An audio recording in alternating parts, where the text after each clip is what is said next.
Hepatitis রোগের সচেতনতার জন্য আপনারা বিদ্যালয়ের পক্ষ থেকে কি কি কর্মসূচি গ্রহণ করলেন?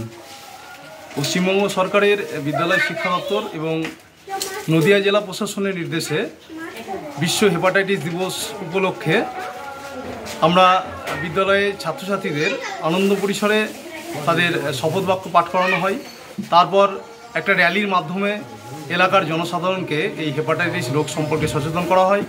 পথ চলতি লোকেদের আমরা বিদ্যালয়ের পক্ষ থেকে লিফলেটের মাধ্যমে তাদের এই হেপাটাইটিস রোগ সম্পর্কে সচেতন করি এবং কিছু সতর্কতামূলক উপদেশ তাদের দেওয়া হয়। এবং বেশ কিছু বাড়িতে আমরা মায়েদের নিয়ে একটা হেপাটাইটিসের সভা করি, হেপাটাইটিসকে সচেতনতা বাড়ানোর জন্য, তাদের সতর্ক করার জন্য মায়েদেরকে নিয়ে আমরা সভা করি। আজকের এই কর্মসূচিতে আমরা শপথ নিই যে আগামী 2030 সালের মধ্যে এই রোগটাকে বিশ্ব থেকে যাতে নির্মূল করতে পারি। আপনার নাম? হিরণ শেখ, প্রধান শিক্ষক, পূর্ব মোল্লাপাড়া প্রাথমিক বিদ্যালয়।